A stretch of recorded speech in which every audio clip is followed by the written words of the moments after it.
En France, il y a des éternels insatisfaits. Après avoir pris 18 pénalités à Rome, la France gagne le match contre l'Italie avec le bonus offensif. Douleur ou pas, cela reste un bonus offensif à l'extérieur dans un tournoi international. Un bon nombre de personnes se sont insurgées de cette indiscipline qui empêcherait la France de gagner des matchs de très haut niveau. En Irlande, 7 pénalités contre la France et 8 contre l'Irlande, 32 points dans la musette. Ils sont où les insurgés des pénalités? Ça va-t-il? Depuis que j'ai commencé à analyser des matchs du 15 de France, c'est la deuxième fois seulement où je me dis waouh, là il y a du taf. J'ai obligatoirement dû choisir les sujets sur cette vidéo. Allez, c'est parti pour le sommaire. En 1, on a la domination de l'Irlande. En 2, on a le momentum du match. En 3, on va avoir le mal de l'attaque française. Le 4e point, ça sera les points forts des Français sont-ils en panne. En 5, c'est la défense française en demi-teinte, car il y a du positif, mais il y a aussi du négatif. Et en 6, ma théorie sur l'échec français. Et j'ai une super annonce à vous faire à la fin de la vidéo, alors accroche-toi bien et reste connecté. Avant de commencer, vous êtes nombreux à me poser la question de savoir où est-ce que vous pouvez voir vos matchs et si vous pouvez regarder des championnats étrangers. Alors je vous présente le sponsor de cette vidéo, NordVPN. Tout commença lorsqu'Internet fut forgé. Il fut donné à la race des hommes qui par-dessus tout espèrent le pouvoir. Car à travers Internet fut transmis la force et la volonté de gouverner chaque race. Mais ils furent tous dupés, car autre chose fut forgée. Les cookies. Sur les terres de Californie, Google créa les cookies pour espionner tous les ordinateurs. Dans ces cookies, il versa sa cruauté, sa malveillance et sa volonté d'augmenter le prix des articles qui t'intéressent en te poussant à la consommation. Un cookie pour augmenter les prix de tes billets d'avion pour partir en week-end. L'un après l'autre, les habitants des contrées tombèrent sous l'emprise des cookies. Mais certains habitants résistèrent pour ne pas voir leur prix augmenter. L'ultime recours était une arme nommée NordVPN. Elle permettait de masquer leur adresse IP pour préparer un voyage et aller supporter le 15 de France. Ce 15 de France qui allait jouer le crunch chez l'ennemi anglais. Ils réussirent à obtenir la victoire grâce à tous ces supporters qui purent se déplacer en masquant leur adresse IP. Un mois offert sur l'abonnement de 2 ans, ce qui revient à 3,35 € par mois, moins cher que la bière à la buvette. Dans la description, tu peux cliquer sur le lien pour avoir accès à mon code promo et allez hop, c'est parti. La domination irlandaise. Énormément d'intensité, un temps de jeu effectif avoisinant les 45 minutes. Je l'avais annoncé sur le preview. Le combat, l'intensité et la discipline étaient pour moi un faux débat. La France ne déçoit pas dans ce secteur. Ce sont de redoutables guerriers. Tout le monde s'attendait à un énorme combat sur le jeu au sol. Il était annoncé que la France se ferait marcher dessus, qu'il n'était pas possible d'arrêter cette machine irlandaise. Ma première impression, pendant le match, a été que la France rivalisait avec l'Irlande dans ce secteur. Je n'avais pas l'impression qu'il y avait des libérations plus rapides pour l'Irlande et que le déséquilibre était en sa faveur. En découpant le match, j'ai eu la même impression. Alors j'ai fait comme tout bon analyste, je me suis penché côté statistique.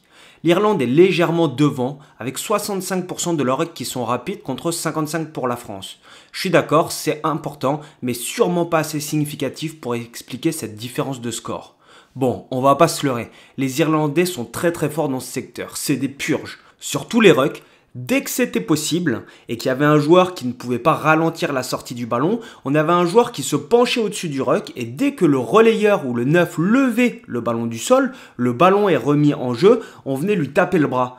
Et je me souviens sur le dernier tournoi avoir vu des Français le faire, mais là c'était systématique. Autant vous dire que quand on est relayeur, c'est toujours dur de prendre les informations, de lire le jeu, mais en plus il va falloir faire attention au moment où on fait sa passe, de ne pas se faire embarquer le bras. L'arbitrage sur les rucks est compliqué. Je vous avoue que j'ai toujours du mal à le comprendre sur ces phases de jeu, alors je m'en détache progressivement. Quand je regarde certaines attitudes irlandaises qui sont tolérées, je suis quelque peu effaré.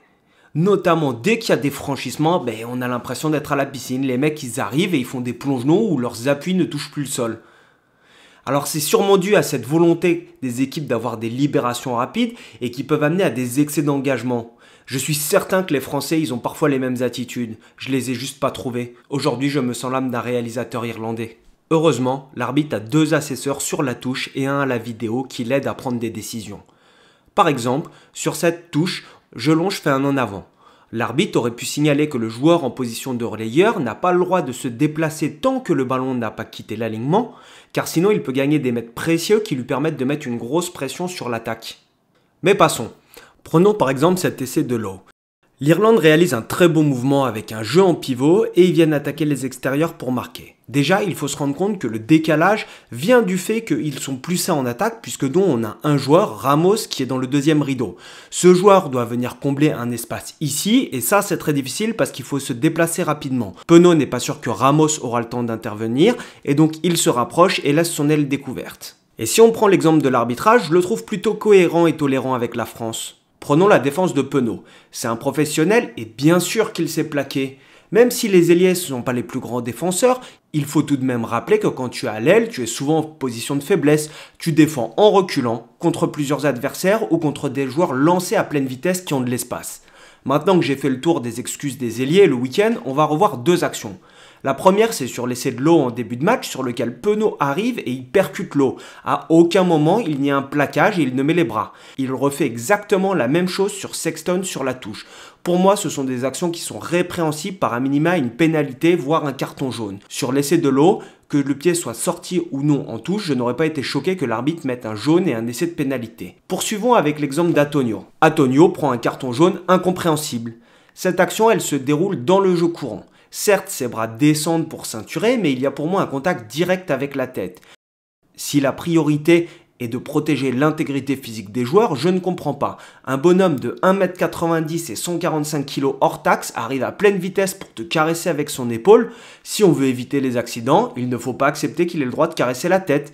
Pour moi, il aurait dû prendre un carton rouge. Et on pourrait expliquer ce manque de lucidité en mettant ça sur le rythme effréné du match et la fatigue. Antonio vient de mettre un placard à Sexton, le pauvre il a l'habitude d'en prendre, et l'action se poursuit et il vient défendre, mais ce serait trouver une excuse à une problématique. Accuser l'arbitrage n'est pas une justification suffisante pour la victoire irlandaise. Le momentum ou le problème des soutiens offensifs ? Tout le monde se posait la question sur la sémantique de Fabien Galtier. Dépossession ou repossession ? Je pense qu'on a eu une partie de la réponse sur ce match-là. Les Français ont eu la volonté de porter plus le ballon et de ne pas rendre des ballons gratuitement aux Irlandais. On a réussi à multiplier les séquences en première mi-temps pour essayer de trouver des espaces et désorganiser les Irlandais avant d'inverser la pression au pied. Une partie importante des jeux au pied a été des jeux au pied de pression. Ce qui est intéressant, c'est qu'en première mi-temps, ces jeux au pied de pression sont efficaces. Il semble que la France avait identifié Conor Murray et Hansen comme point faible sur le jeu aérien. Ils se trouvent face à Olivon, Ficou et Dumortier. On le remet sous pression un petit peu plus tard. C'est ensuite à Hansen d'y passer, puis à Keenan. Sur cette récupération de Keenan et le contre-ruck, on a pour moi le momentum du match. Tu sais, le moment où il se passe quelque chose qui va avoir une influence sur le reste de la partie. Cette action sur laquelle Penaud réussit à casser la ligne à la manière d'un funambule. Quand tu le regardes en action, on a l'impression qu'il fait la signalisation pour les avions avec ses bras, comme s'il ne maîtrisait pas son corps et qu'il ne savait pas où il veut aller. L'avantage, c'est que si lui ne sait pas où il va, comment l'adversaire pourrait le savoir ? On a ce franchissement de l'équipe de France et on se retrouve à 5 mètres de l'embut irlandais. Les Irlandais contestent le ballon et sont récompensés. Mais le joueur avait perdu ses appuis. Pour revenir sur l'arbitrage, il peut également par moment regarder l'écran du stade s'il a un doute. En l'occurrence, le joueur irlandais perd ses appuis et aurait pu être pénalisé. Mais si on regarde bien, les soutiens français sont en retard et interviennent sur le côté. On se retrouve avec Antonio et Marchand. Ce qui m'intrigue, c'est le retard de Baye. C'est lui qui est à l'origine de la passe pivot. Il n'est donc pas en train de se relever d'une phase de combat. Antonio, lui, vient d'en effectuer une. Mais quand on reprend le positionnement, on s'aperçoit que Baye se retrouve dans l'axe de Antonio.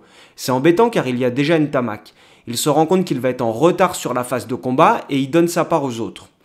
Quand on est dans les 22 mètres adverses ou en bord de touche, les zones de combat sont souvent très denses et très rugueuses avec une énorme pression défensive. On demande souvent au dernier participant du ruck N-1, s'il n'est pas retardé et pris dans la phase de combat, de lire le jeu pour savoir s'il se replace, donc soit il recharge, soit il bascule sens, ou s'il vient double rucker. Double rucker, cela veut dire qu'il va enchaîner 2 rucks d'affilée. Il vaut mieux perdre un joueur disponible pour assurer la conservation que de perdre la possession dans les 22 mètres. Ici, on a Tao qui est frais, qui vient d'entrer. Il n'est pas retardé par un Irlandais dans le ruck et il bascule sans prendre l'information de la pression défensive qu'il va y avoir sur le ruck.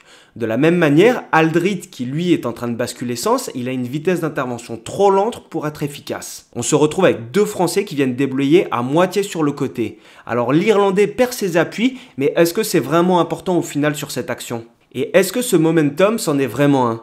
Pour réussir à désorganiser une défense, il faut être capable de multiplier les séquences. La qualité des défenses des deux premières nations mondiales ne fait aucun doute. Sur le preview du match, je pensais que pour faire bouger ce bloc compact irlandais, il y avait deux options. Passer par le 10 avant de solliciter le bloc 10, être efficace sur les soutiens offensifs pour ne pas se faire bloquer haut. Passer par le 10 avant de solliciter son bloc 10 permet de faire circuler la défense irlandaise. Ils l'ont réalisé à plusieurs reprises, j'ai eu aussi l'impression qu'ils avaient décidé d'augmenter la distance entre le 9 et le bloc 10 quand ils ne passaient pas par le 10. Afin d'éviter les blocages hauts et les joueurs qui ralentissent les sorties de balles, j'ai eu l'impression que les joueurs cherchaient à passer rapidement au sol afin d'éviter cette phase de combat durant laquelle les Irlandais peuvent venir bloquer haut, ralentir ou contester les ballons. Je pense que cela explique en partie cette statistique de ruck rapide que nous avons eue. Le système irlandais et le système français. Si tu pensais que ça allait vite jusque-là, tu t'es trompé mon ami. Alors, si on les a mis mal, pourquoi on n'a pas réussi à franchir plus souvent ? Premièrement, je ne suis pas sûr qu'on les ait mis mal, puisqu'on a eu des rucks rapides, mais on a eu beaucoup moins de possession que les Irlandais, donc on a eu moins le ballon. Le rugby, c'est une guerre tactique en temps réel. Il faut être capable d'analyser le rapport de force afin de savoir si on va ramasser et avancer, faire une passe dans le même sens ou inverser le sens de jeu. Pour aider les joueurs, il y a des principes très simples. Sur une libération de balle rapide, qui se traduit comme on l'entend souvent par un ruck de 3 secondes ou moins, on va déplacer le ballon dans le sens. On considère que la défense n'aura pas le temps de basculer dans le sens pour combler le déséquilibre. Sur une libération lente, on inverse le sens de jeu. Pourquoi ? Car s'il n'y a pas de déséquilibre d'un côté, il vaut mieux jouer de l'autre. Dans les deux cas, il faut des joueurs qui sont prêts à jouer et qui proposent des structures offensives. Les systèmes de jeu sont là pour optimiser ces principes et donner des options aux porteurs de balles. Bon, ok, c'est complexe. Je résume. Au rugby, on cherche à menacer tous les espaces à la main et au pied. Pour menacer des espaces, il faut des joueurs qui sont prêts. La disponibilité des joueurs est indispensable et donc par conséquent leur capacité à s'organiser rapidement. Le système de jeu leur donne des automatismes pour s'organiser avec ces blocs et proposer des options aux porteurs de balles. Bon, les soucis, on en parle. La France a eu pour moi deux soucis. Le premier, ce n'est peut-être qu'une impression, mais j'ai trouvé qu'il y avait une lenteur inhabituelle sur ce que j'appelle la redistribution offensive.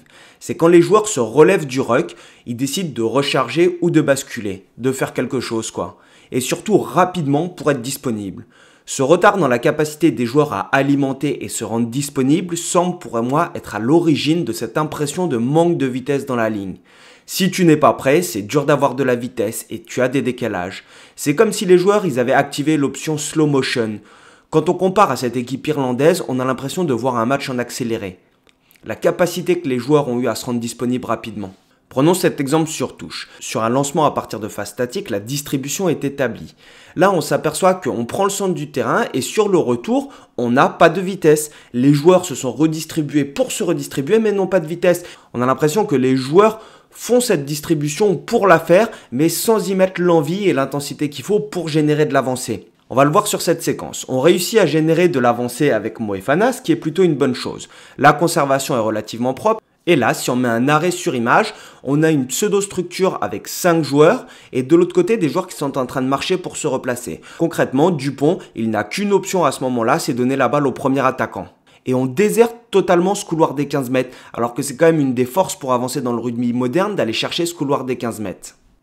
Prenons cet exemple à partir de ballons portés. On a une structure de jeu qui nous permet d'attaquer les extérieurs, le lancement est bien réalisé et c'est bien défendu. On va se retrouver avec Jelonche en relayeur. Pourquoi Jelonche ? Car si le 9 a sa course d'anticipation, il n'aura pas forcément le temps d'intervenir. On décide de passer par le 10 pour aller chercher ce bloc 10, ce qui est plutôt logique puisque les avants qui sortent du ballon porté n'ont pas forcément le temps de se rapprocher et d'être présents en premier attaquant. Ce bloc 10 a pas ou peu de vitesse. À la limite, c'est une chose dont on peut se passer puisqu'ils arrivent à avoir une libération rapide. En revanche, ce qui est plus inquiétant, c'est de se retrouver avec ce bloc de 4 avants et un espace de 25 mètres qui est totalement libre. Le principe du rugby, c'est d'aller chercher les zones libres. Et là, encore une fois, on va se retrouver avec des joueurs qui sont à plat, sans réelle structure offensive. Quand tu compares avec les structures offensives irlandaises, c'est autre chose. Sur la capacité de disponibilité des joueurs et leur capacité à s'organiser rapidement, c'est autre chose. Là, on les voit qui rechargent. Les joueurs qui sont sur le ruck rechargent rapidement et ils te reproposent une structure avec leur fameux bloc à 3 plus 1 dans l'axe. Il passe par le 10 pour avoir ce fameux jeu et il y a déjà un joueur dans l'axe. Le ballon est disponible sur le ruck, les joueurs se sont relevés et donc on est en permanence en train de menacer tous les espaces, offrir des solutions aux porteurs de balles. Et c'est vraiment moi, c'est ce qui m'a marqué sur ce match, cette impression de slow motion quand tu regardes l'équipe de France, où on fait les choses pour les faire, mais sans avoir réellement la volonté de gagner du terrain. Le deuxième point, c'est les choix tactiques et la réalisation technique. Malgré les points noirs qu'on a eus sur la redistribution, les Français, ils ont réussi à trouver des déséquilibres à certains moments. Sur cette séquence, on a un pseudo 8 contre 5. C'est pas vraiment un surnombre, mais il faut être capable de les exploiter. On a une attaque qui est sûrement trop loin de la défense, et donc on ne crée pas de déséquilibre. Par contre, on fait bouger ce bloc. Et ce qui est intéressant, c'est sur le retour, on a un surnombre momentané. On a un 3 contre 2. Et on va comparer la façon dont Fickou le joue, où son timing est mauvais avec une feinte de remise à l'intérieur, il me semble, avant d'écarter, tandis que les Irlandais sont dans des choses plus simples, mais plus efficaces. Et pourtant, on joue bien, on contre-attaque à 10 mètres de notre ligne, et c'est très bien joué, c'est ce qui nous permet de générer de l'avancée. Les contre-attaques sont mortelles, on le sait dans le rugby moderne. Mais là, on a réussi à générer 45 mètres d'avancée à la main. On a une libération qui est rapide, et là, le surnombre est créé, on a la possibilité de le jouer à la main, et mauvais choix tactique de la part de Fickou qui décide de jouer au pied. Et c'est là pour moi où on se plante sur le match, sur la question de la lecture, on n'a pas été bon. Le second point, ça a été la réalisation technique. Si on a du déchet technique et des passes qui sont derrière, c'est dur de jouer dans l'avancée. Et j'ai trouvé que techniquement, sur les transmissions, on n'avait pas été bon sur ce match. Bon, je vais cracher un peu dans la soupe, vous me connaissez. Certains journalistes et analystes rugby brandissent des statistiques sans les comprendre. Et j'ai beaucoup entendu cette histoire de possession inférieure de la part de l'équipe de France, où ce n'est pas possible de gagner un match si tu joues dans ton camp et pas dans le camp adverse. Évidemment, il faut aller dans le camp adverse pour marquer. Mais je pense que le rugby est plus compliqué et que les statistiques, elles doivent être manipulées avec précaution. Prenons l'exemple de la possession de l'Écosse à Twickenham. Ils ont une possession qui est similaire à la France dans les 22 mètres adverses en Irlande. Ils ne dominent pas outrageusement en restant dans les 22 mètres adverses et pourtant ils gagnent. Bon, tu vas me demander quel est le rapport avec l'aspect tactique. Nous avons fait 100% en touche. Elles sont toutes gagnées, ça devrait être un point positif. Eh ben non, je ne suis pas expert en touche. À vrai dire, je n'y connais rien. Mais je sais une chose, on peut gagner sa touche et que ça soit une action négative. Je t'explique. Prenons cet exemple proche de notre ligne. On est à la 63e minute. On sollicite Tao qui gagne le ballon mais fait une mauvaise transmission. L'Irlande récupère la possession à 10 mètres de notre ligne. C'est considéré comme une touche gagnée. Quel rapport avec la tactique ? Eh bien, on a Flamand qui est le premier sauteur de l'alignement. Il va se déplacer pour passer derrière Tao et le lifter. On effectue cette touche à la 63e minute. 6 minutes plus tôt, à la 57e minute, en zone de sortie de camp, on a utilisé une combinaison similaire. On avait ajouté Dupont devant dans l'alignement.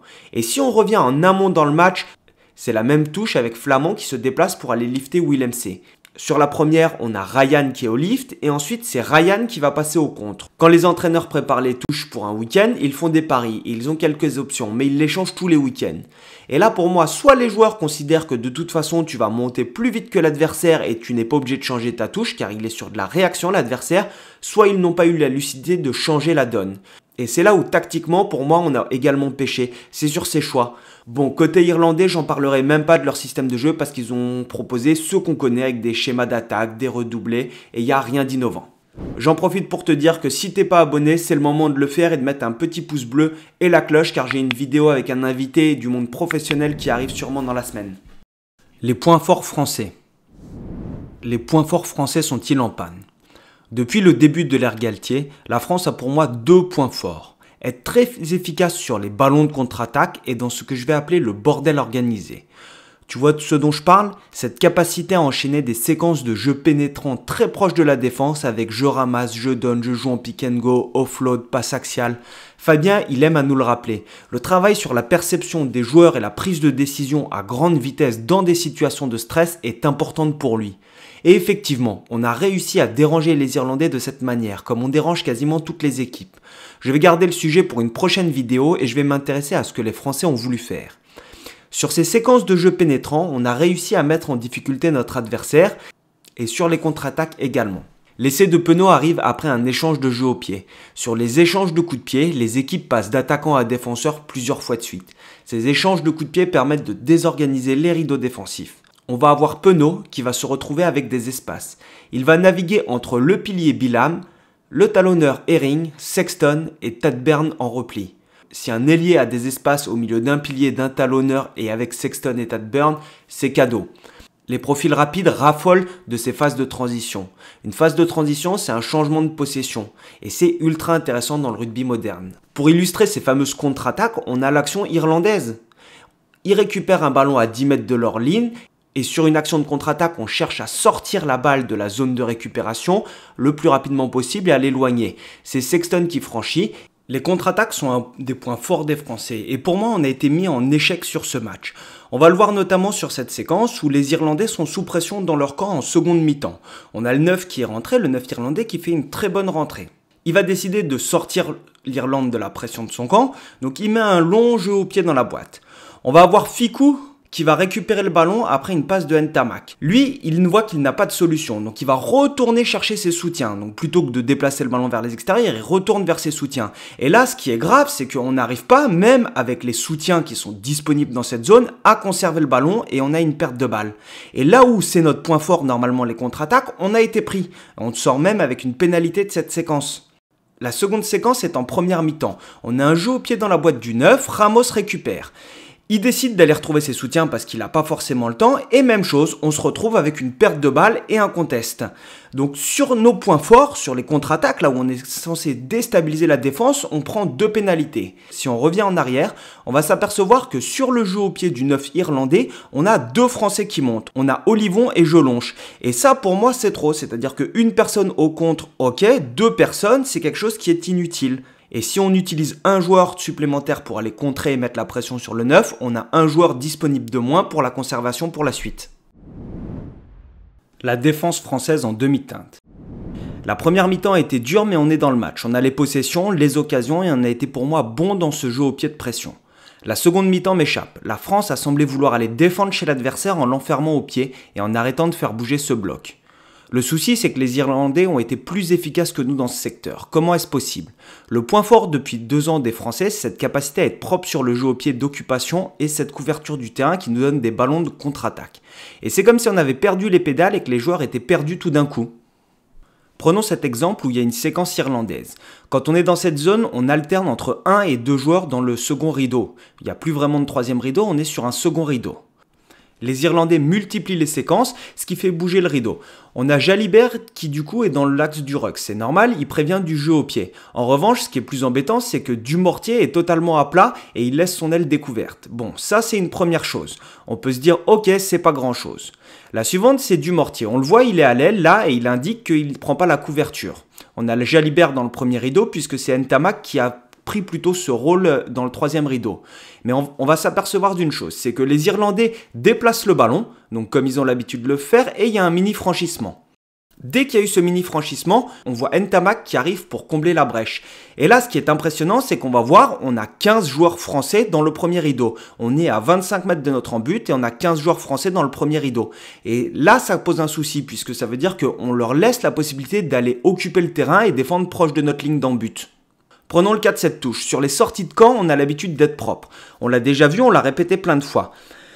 On a une passe et un jeu au pied. Et alors là, encore une fois, ce qui est assez hallucinant, c'est qu'on a Ntamak qui reste couvrir le fond du terrain, ce qui est normal, mais en revanche, on a Dumortier qui monte. On a Ntamak qui, sur un ballon à 50 mètres de notre ligne, reste tout seul en troisième rideau. Et là, c'est Dumortier qui est fautif sur cette action. Mais je pense que c'est les Français qui ont perdu les pédales et qui ont perdu leurs moyens au cours du match. On voit une autre séquence. On a Dupont qui monte et à partir du moment où Dupont monte, on a le joueur en position d'arrière qui devrait prendre l'axe et défendre sur la ligne des 15 pour prévenir du jeu au pied. Il ne le fait pas et donc on a toujours ce temps de retard. Et ça a été rédhibitoire sur le match. C'est-à-dire que si on est perdu sur la couverture du terrain qui est un de nos points forts, ça devient très compliqué. Sur la défense dans le jeu courant, il y a 3 points.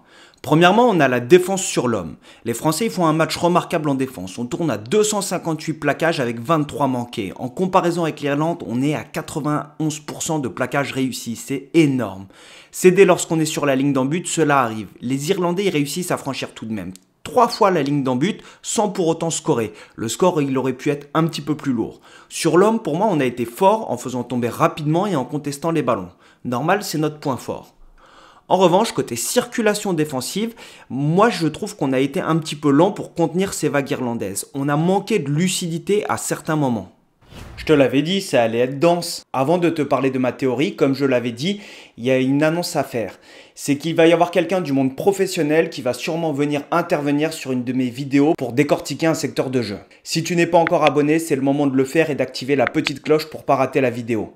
Comme tu peux t'en rendre compte, il y a quand même pas mal d'heures de travail derrière ces vidéos. Si tu as la possibilité et que tu veux, tu peux lâcher un petit pourboire pour m'aider ou tu peux souscrire à la chaîne pour avoir accès à du contenu supplémentaire. Ça aide pour le développement et si tu n'as pas la possibilité, tu peux aussi partager aux potes de ton équipe de rugby ou à tes amis. Concernant ma théorie, je pense qu'il y a deux possibilités. La première, c'est côté physique. Bien que les joueurs ils soient trop sollicités dans le top 14, c'est aussi possible que côté prépa physique dans le 15 de France, on se soit planté, on attendait un pic de forme, un rebond qui n'a pas eu lieu. Ça expliquerait les retards sur ses soutiens offensifs, malgré le rythme effréné du match, ses problèmes de couverture. La seconde, c'est que Galtier brouille les pistes. Depuis 3 ans, on n'a pas vu que la dépossession.